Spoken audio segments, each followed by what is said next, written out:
Welcome to the most interesting news in the world. I'm your host, Connor Hill, and today's episode is conflict or politics. Why is it called conflict or politics? I have no idea, because I thought I was going to talk about conflict, but when I went to write down the title of this show, I thought politics.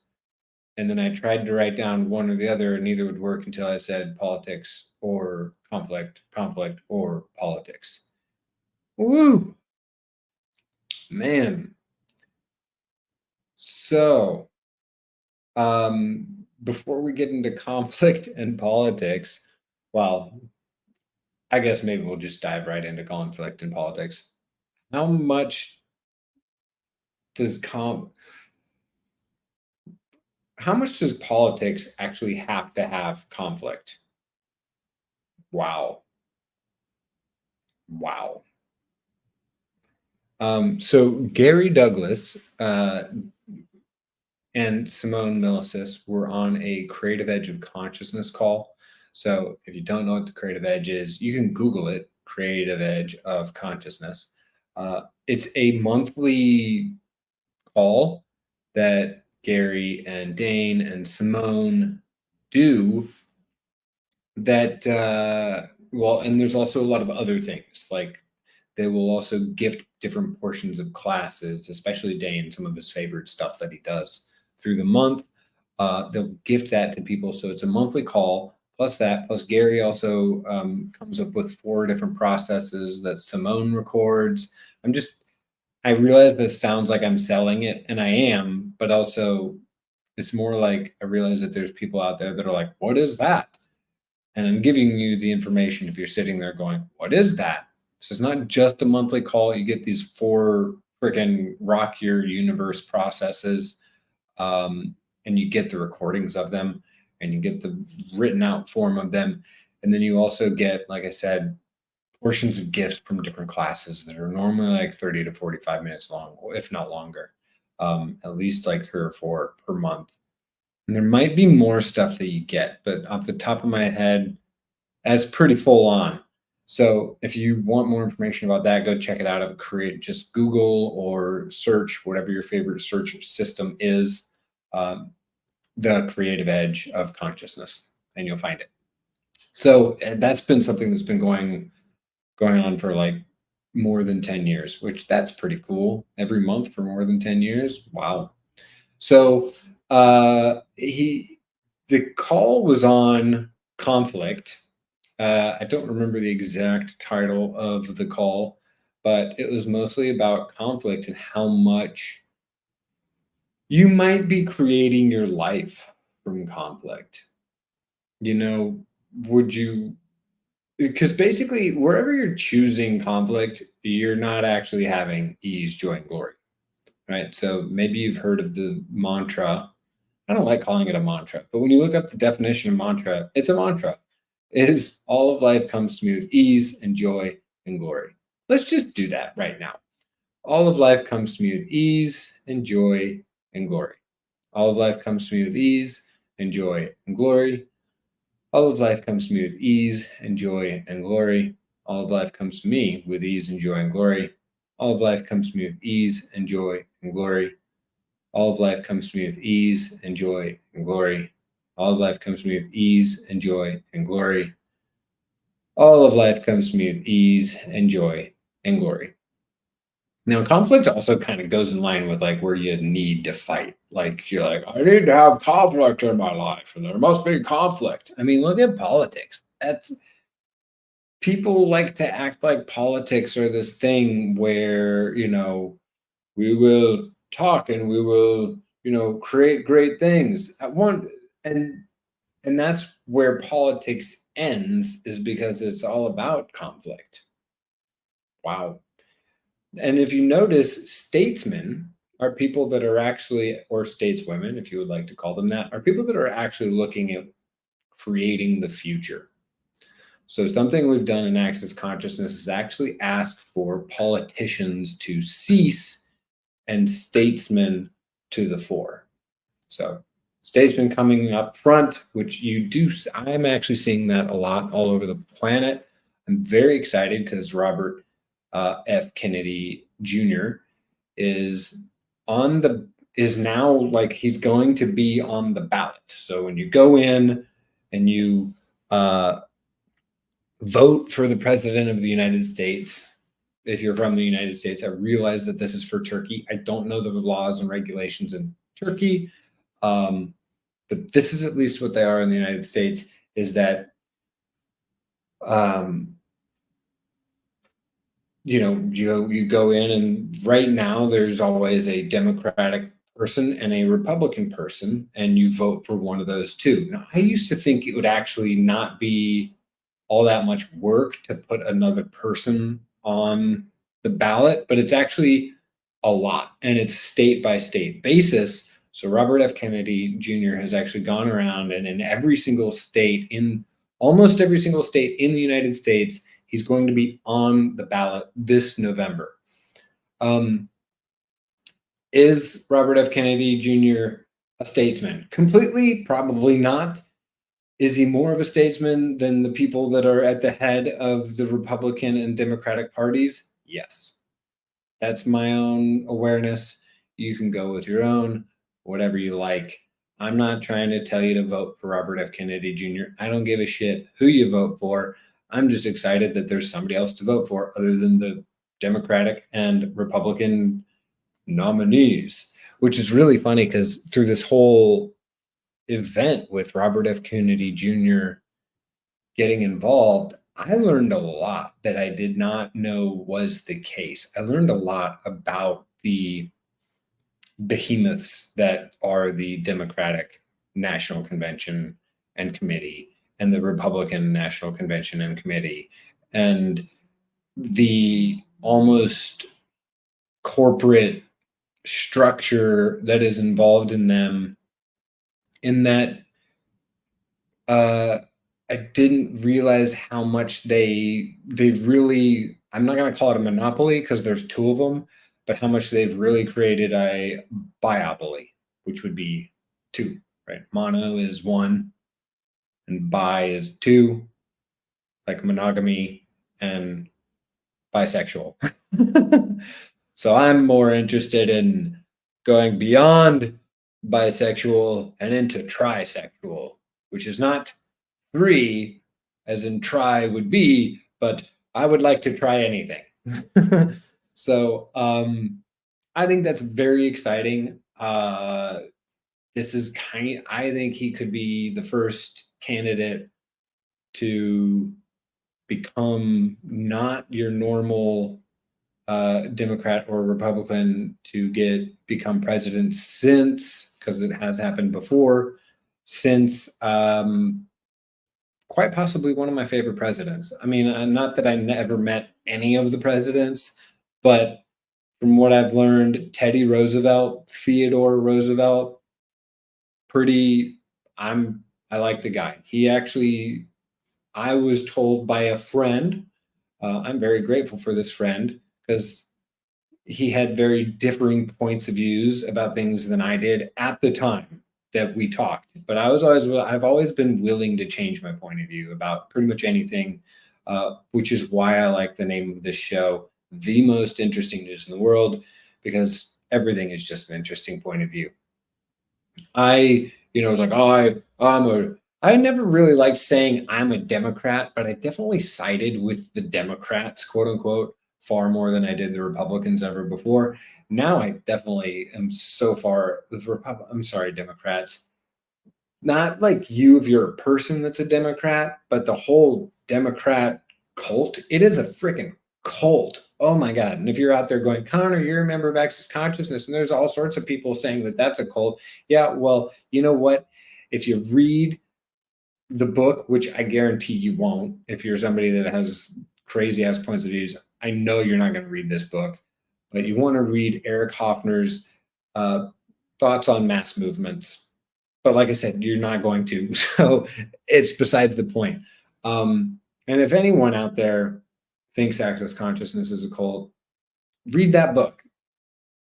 Good luck reading that book, because doubt anybody will. I know you won't, but that's basically me saying, read that book. And once you've finished reading that book, come to me and point out to me in that book how it describes mass movements and exactly how access consciousness might fall into such of a cult. But I'll also point out to you where Democrats actually fall into a cult throughout that whole book. So, why is it that book is so special? It just is. Once you read it, holy moly, bazzoli, just kind of like eye-opening to a whole lot of stuff. It just changed my entire universe. Love that book. So I highly suggest reading it. What does this have to do with conflict and politics? Well, oh boy. So since this is the most interesting news in the world, all the points of views I just brought up and all the points of views I just have about all that stuff, everything that doesn't allow it to just be an interesting point of view, we destroy and create it all. Cool. Times the guys that right, wrong, good, bad, pop, all nine shorts, boys, pub, heads, and guns. See, a lot of people are going to have a difficult time actually doing interesting point of view because they love conflict, because you can't do conflict and have interesting point of view at the same time. What would politics be like if everyone was actually doing interesting point of view? You would just go, wow, interesting point of view. That person has the point of view that they have. Interesting point of view. I have the point of view that I have. Now, I get that you're like, what do you do from there? Well, you can choose from there. You don't have to go into conflict, but a lot of people still just really enjoy it. So I'm not going to try and change it here tonight with you. That is basically, you should join Gary's call. I think he might have done a call that's called conflict. I think he did, because we did one on the creative edge, and then I think he just did one recently, but my brain is gone. Other than the fact we do have some very cool things coming up. Like I said, politics, who freaking cares? I don't actually like talking politics because all anybody talks about. So this is, oh, I love this. Let's talk about politics. Let's talk about what I don't like about politics. What I don't like about politics is all I've ever actually seen anyone do with politics is they try to come up with answers. They try to come up with some theoretical ideology as to what is going to solve whatever they've decided is a problem. Now, if you're sitting there and you're going, yes, of course, I hope you're saying that, because that's all I've ever seen. If you've seen something different, cool. And I'm not saying it's wrong. I'm just pointing out people have been doing that for a very long time. It doesn't really seem like it's actually gotten us. I mean, it's gotten us to where we are, so that's cool. But it doesn't really seem like it's going to actually, I shouldn't say it doesn't really seem. I know it's not. This is what I love about access consciousness is instead of going, hey, what's the problem? How do we solve it? I mean, if you didn't know, I'm a professional civil engineer. I'm a professional civil. I'm a licensed civil engineer. Like, I have my license. I went to university for it. I did all the stuff, took all the tests. I know my stuff.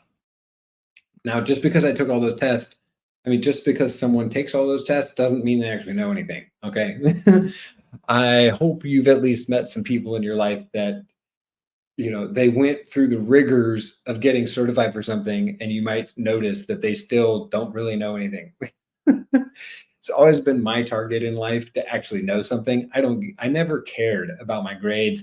I just wanted to know what I needed to know, except for when it came to language, because writing and language and grammar and all that stuff, it was like people speaking Chinese to me. I was like, I do not get this.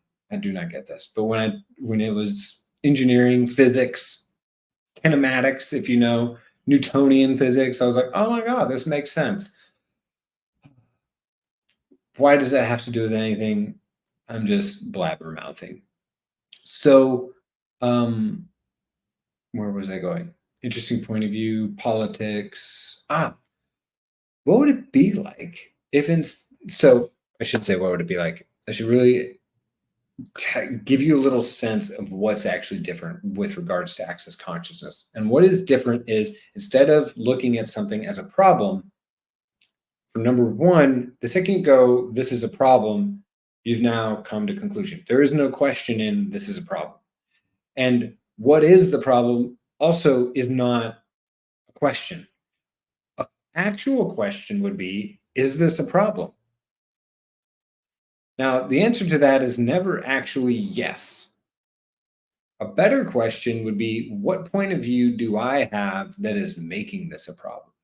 Because in reality, anything that is a problem is actually a possibility with a point of view attached, a fixed point of view. You're like, give me an example. I feel, let's see if I don't have any like ready examples. I don't have like a notebook filled with examples of all my different things. So I might have to come up with one. And if we could come up with one politically, that would probably be really useful, wouldn't it? Let's do, oh my God.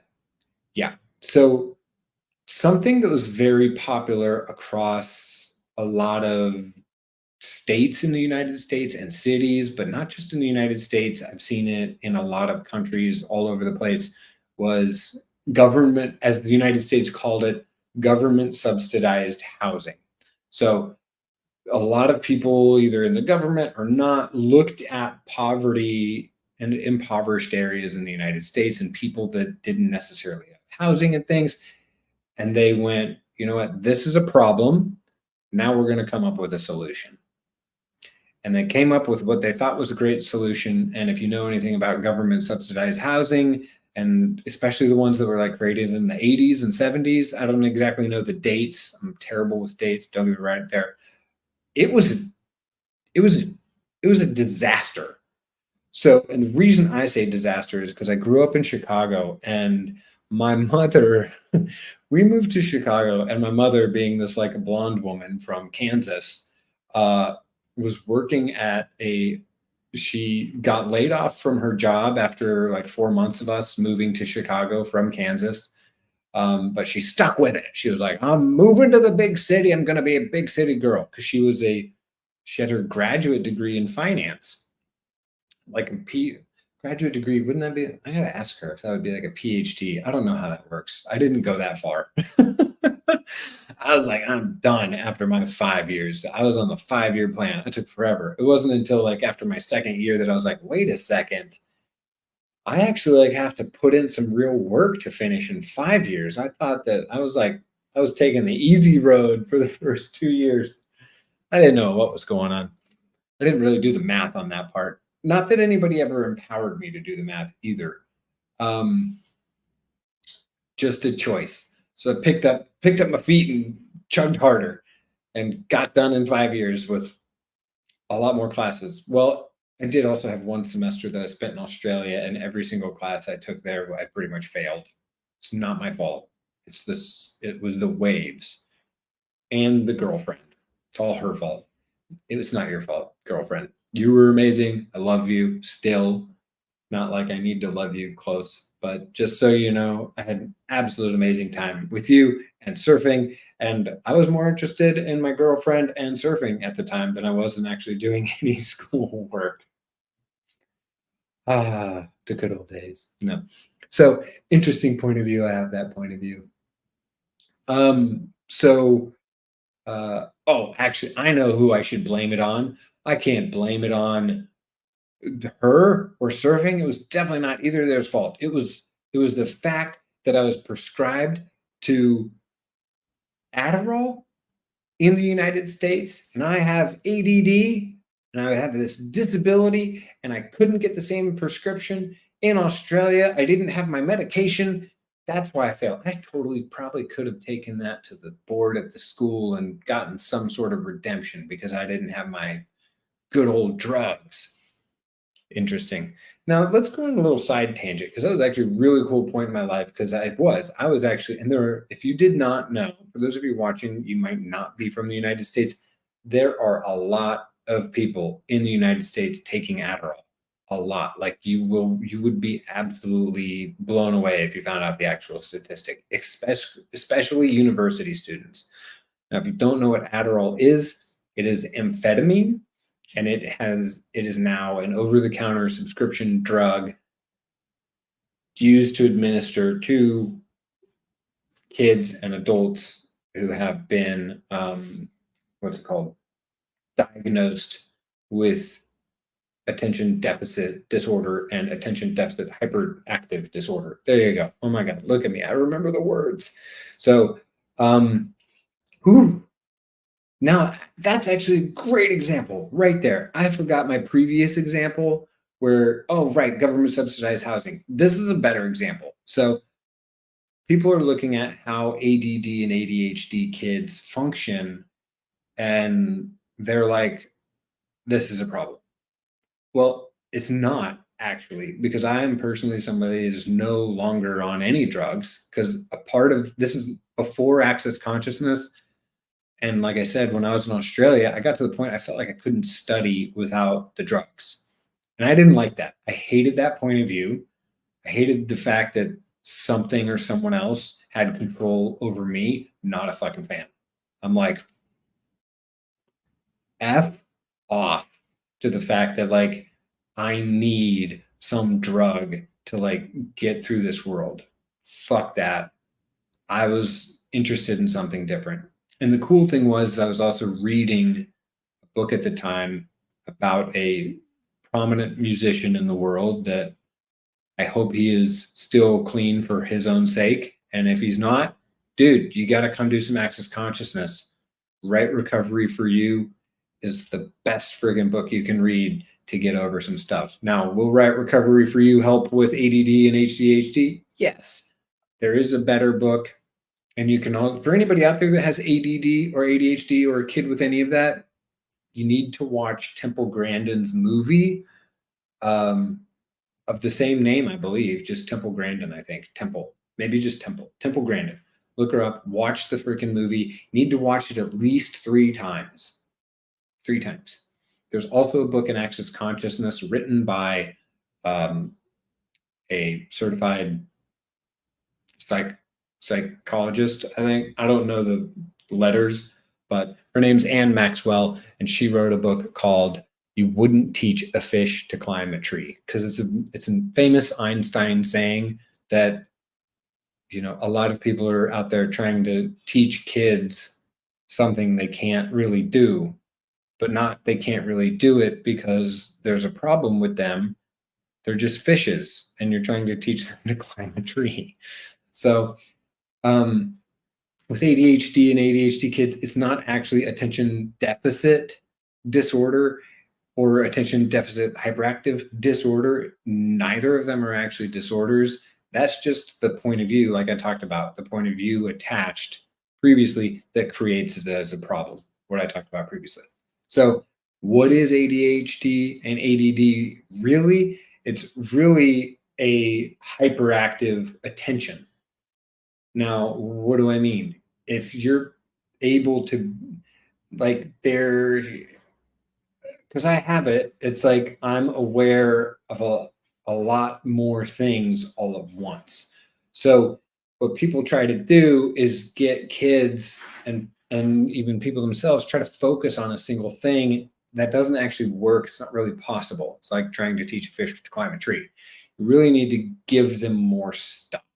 So like in Access Consciousness, a great question for myself that I'm always asking is, what else can I add to my life? Like, and really requiring just a lot more. Like I sucked at baseball. I tried to play baseball, but I couldn't because I had way too much ADD, way too much. Standing out there in the field and like waiting for that singular moment in time when a baseball is going to get hit to me. Oh my God. Now, had I had the access tools, it would have been different. I would have been like, I would have been able to use those tools, but I didn't have them at the time, sadly. I could talk about what that would look like now, but I'm not sure that's useful. So for those kids, and for me, I just realized everything's, you know, for ADD and ADHD, you have to realize everything's just faster. So like, notice how today's movies, take an action movie from 2024 or 2023.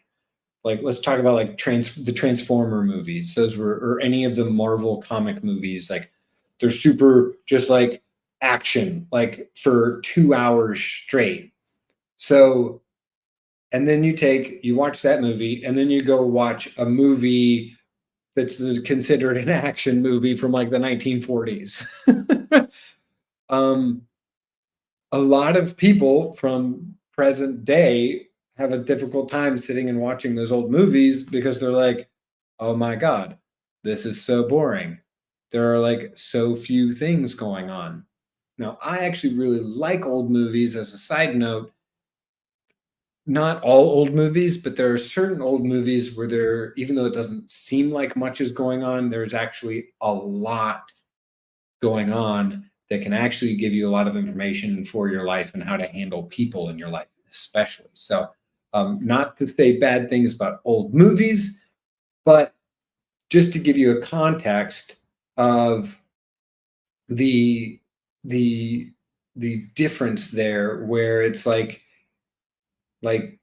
you need to eat in order. So one of the things that also is going to help an ADHD and an ADD kid is to actually have more space.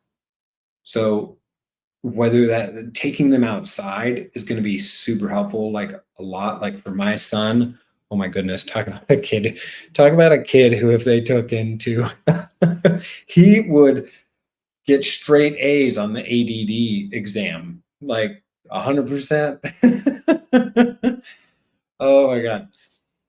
And because people try to get him to like focus on one thing, or they try to get him to do the same thing, like, oh, he did a task, now get him to do it again, now get him to do it again. You can't get him to do it again because he's like, I already did that. Now, if you want him to do something again, you make it like really fun. Like, if you're laughing or if you get really excited about it, he gets excited that you get excited, and then he'll do it again just to see your reaction because you think that's fun.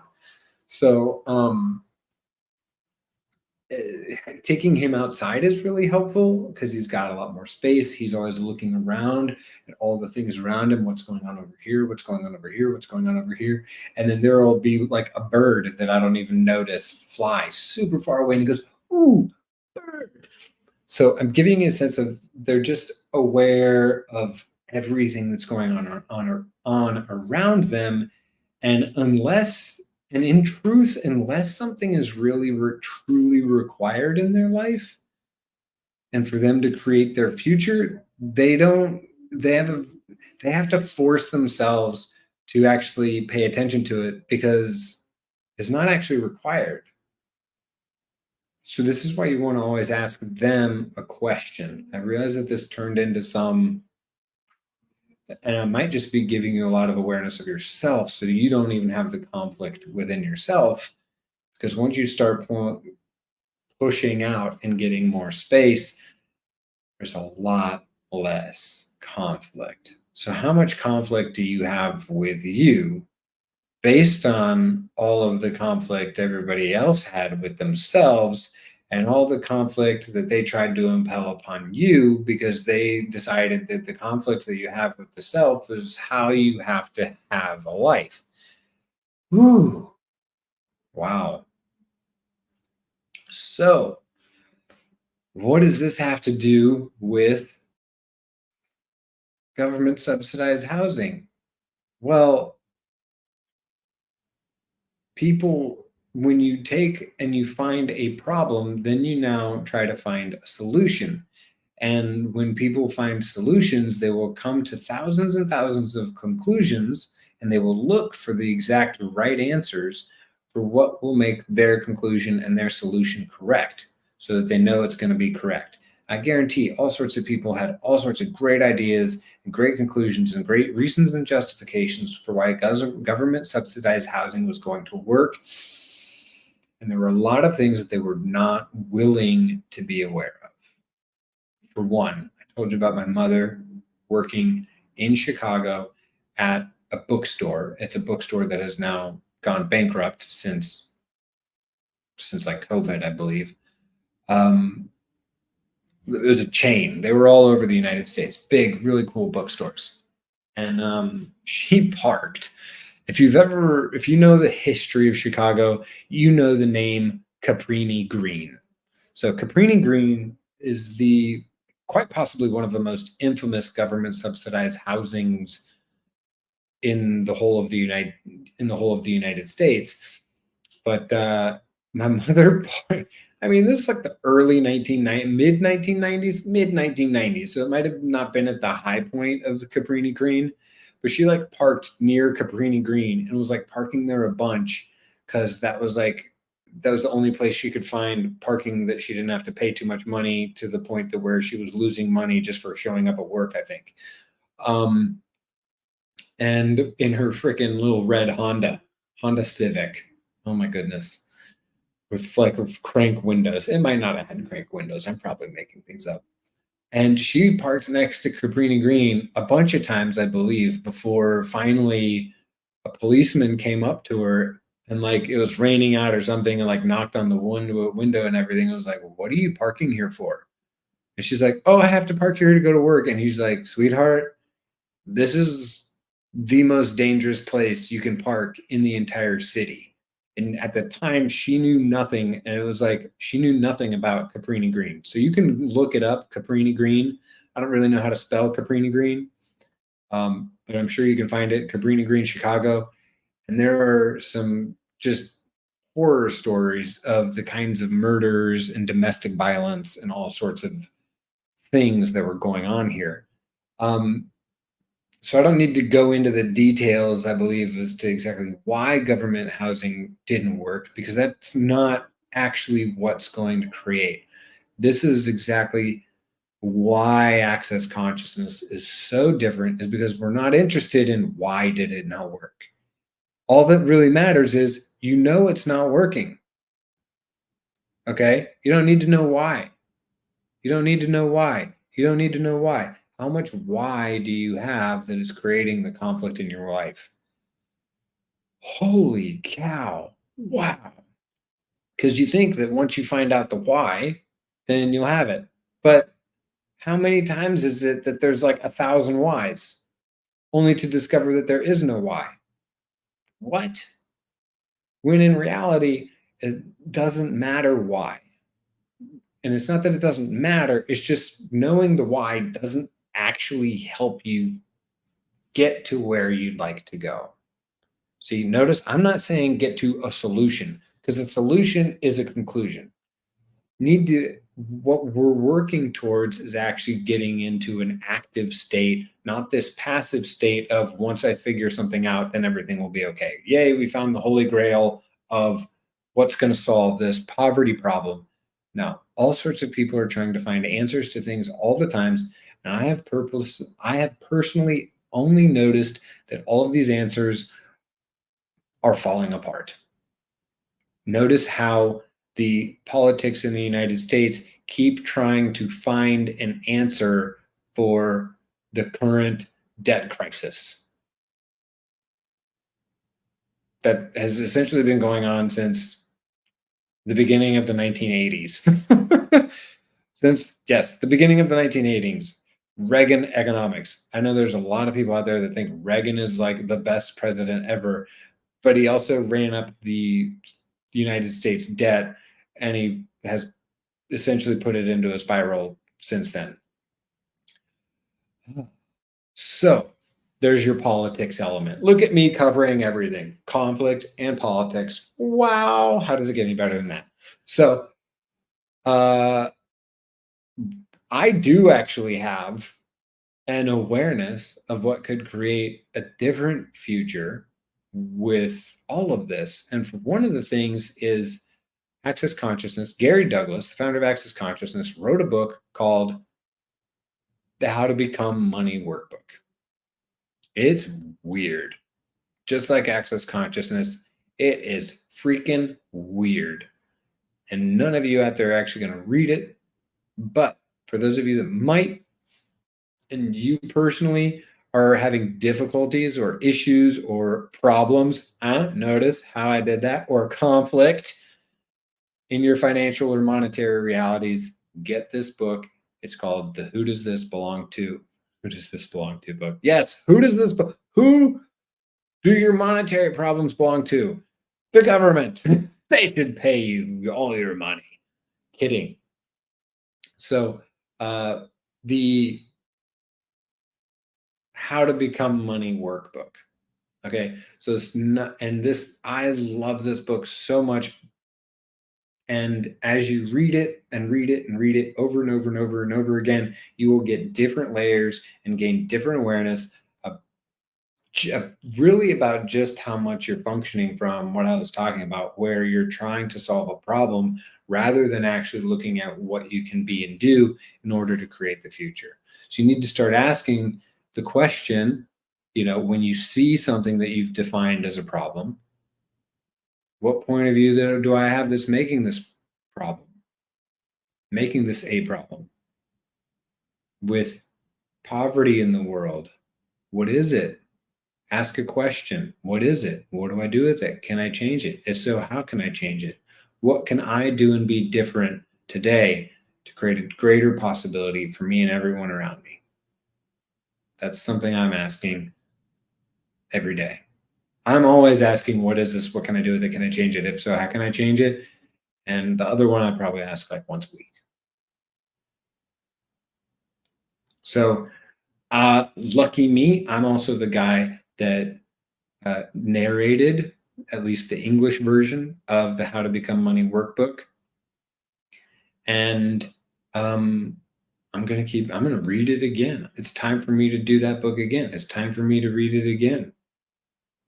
Because I'm noticing where I'm coming to conclusion and stopping, one, my money flows, and two, my possibilities. Like I really would like to talk to you more about money apparently, but I'm not going to. You need to go get the book. Or maybe that's just a different night. This is the longest show I've done yet. Wow. Pat me on the back. Apparently things are changing. So normally I can't talk this long. Normally I'm done. So what else do we have?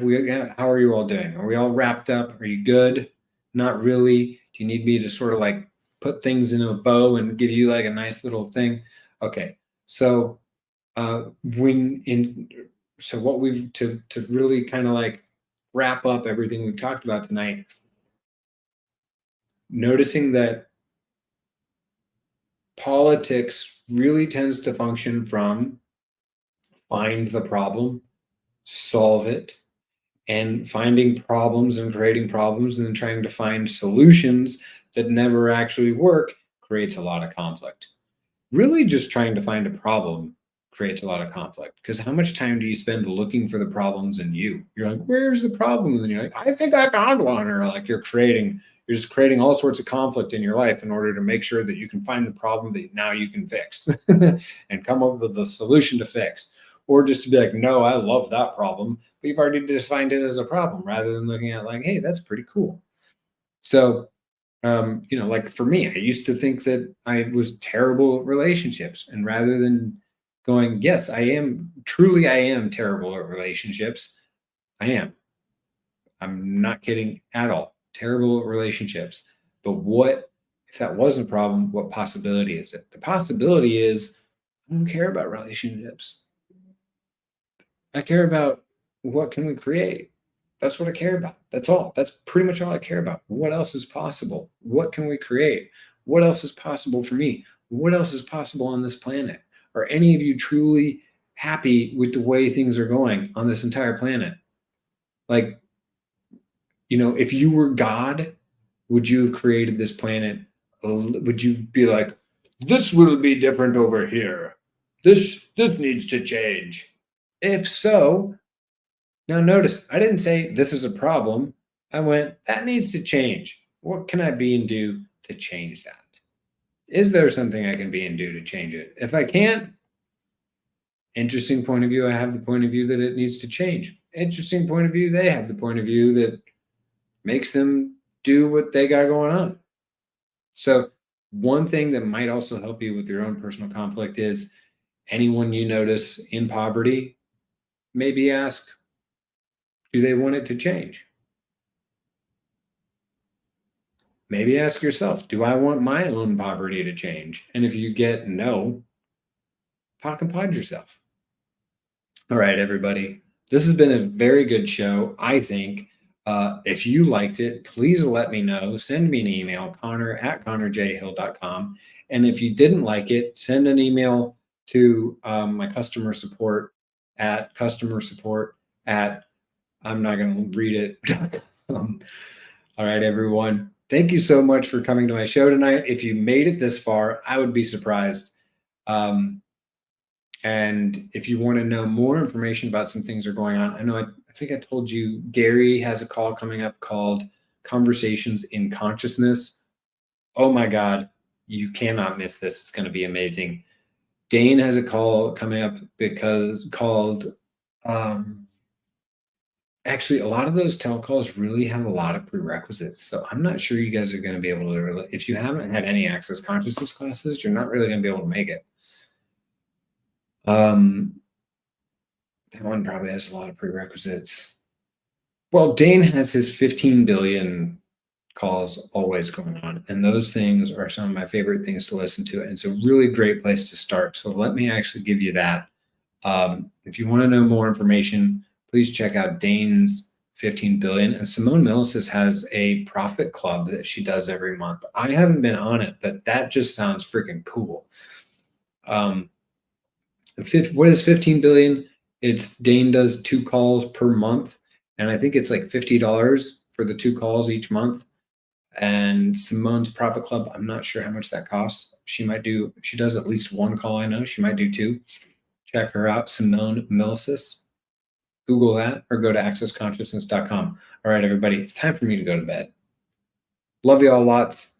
Glad you were here this show, and we'll see you next week on the most interesting news in the world.